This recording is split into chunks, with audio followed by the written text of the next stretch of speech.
So continuing with mistakes that I've made in aviation, my son started flying about, I guess about 15 years ago. He's actually an airline pilot now, but started flying about 15 years ago. And back then, everybody wore Dave Clark headsets, and Dave Clarks are pretty heavy and they're relatively uncomfortable if you have to wear the thing for longer than just 2 or 3 hours, you know.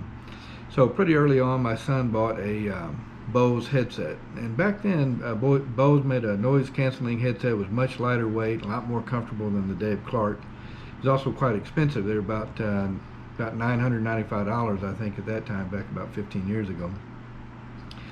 So he bought one, and at the time I was too cheap. I still flew around with a Dave Clark on, but I had an upcoming trip going out to Las Vegas. I was going to be taking a gyroplane out to Las Vegas. Actually, my brother-in-law went with me. I thought, well, it's been an excellent opportunity to use this Bose to see if I like it and something I want to buy. So asked him about borrowing his headset, and he was like, I just paid $1,000 for that thing, man. You got to be good. If you take it, now don't scratch it, don't tear it up. I'm like, I'm not going to hurt your headset. Your headset will be just fine, all right? So we ended up taking the trip out to Las Vegas. Brother-in-law went with me, spent a few days out there. And on the way back, we stopped in San Manuel, Arizona. There was a student there named Britta Pinka that wanted to fly in the Magni with me. She had a little single-seat gyroplane, and she wanted to try out the Magni to see if it was something that she'd be interested in buying a Magni at some point, I guess. So we popped in there, and I don't remember the exact sequence of events, but I ended up with only one helmet for the flight with Britta. And you guys may have noticed that when people fly a gyroplane, that they almost always have a helmet on, all right? You think, boy, those guys are safety conscious. They've got a helmet on, and it would be a very good idea to have a helmet on if you had an accident, all right? But usually the real reason that everybody wears a helmet is to hold your headset on. You're in an open cockpit aircraft, and if you were to stick your head out too far without a helmet on, your headset could be blown right off your head, you know. So, all right. So, for whatever reason, I ended up with one headset. So I let Britta have that headset, and the student always sits up front, and the instructor in the back seat. So she's sitting up front, and I'm in the back, and we're flying down the San Pedro River in Arizona, and I'm leaning my head out trying to see the airspeed indicator, and I got my head out too far, and the wind just blew my hat and the headset right off. And the headset, and that's a problem. When you're in an aircraft that's a pusher prop, right behind you is the prop, right? So unfortunately the headset came off, my head went, and the cords are just long enough to make it to the prop back there. So headset actually went into the prop, and interestingly enough, it only hit one of 3 blades. It took a little took a little chunk out of the leading edge of one of the 3 blades. I was actually able to grab a hold of the cable and fish the headset back in like that. And as it turned out, it cleaved the headset in half right here. So I had this half of the headset, luckily the part that still had the boom, so I was able to get on here and tell Brinka, well, my headset went through the prop, and that's what that audible thud was that you heard. And so anyway, and the aircraft was flying fine. So we continued, really didn't have much any place to go.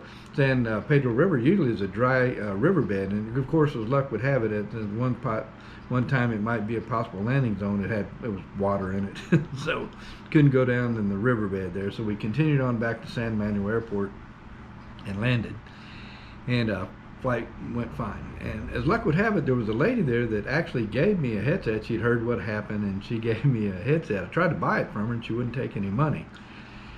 So that's a very kind thing to do, and I tried to buy it from her, she wouldn't take it. She said, well, you just hang on to it. Somebody will come along that'll need a headset eventually, and you just give them that headset when that happens. I'm like, okay, well, that's a very noble thing to do. So my brother-in-law and I we get taken off from Missouri, and we'd fly about 2 hours at a time, and we'd get off and look at the prop and convince ourselves that the chunk in the prop wasn't getting any bigger. The advantage of a fiberglass and carbon fiber prop is, number one, they're very lightweight, and the second thing is you typically propagate a crack, not like aluminum would. If you had a big score section or a big chunk out of an aluminum prop, the vibration can actually propagate a crack, and that's not good. So anyway, so eventually we flew all the way back to Missouri, 2 hours at a time. And to be very honest with you, I couldn't tell that the aircraft, there was no additional vibration or that sort of thing, because the blades are so lightweight. Even if you're knocking a little chunk off the blade, it doesn't change the balance enough to even make it noticeable. So anyway, we finally arrived back in Missouri.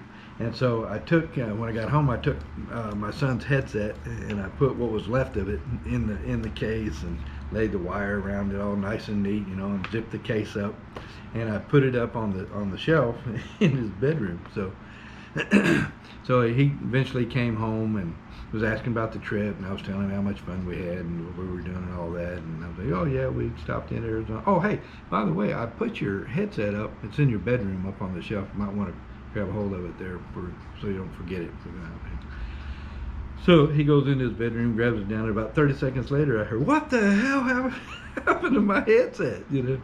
So anyway, I had to finally fess up and tell him what happened, and ended up having to buy him another headset, and I ended up buying one for myself as well. So, and you know, life was good again once I replaced this headset. So. Okay, so what's the lesson to be learned here? Well, the lesson is, if you're in an open cockpit aircraft and it's a push or prop configuration, you definitely want to wear a helmet if you know, to hold your headset on, because if it comes off, it's going to go right through the prop, as would about anything else that comes out of your pockets. Or so you got to really watch in the open cockpit push or prop configuration, and don't have anything that could possibly come off your head or go through the prop.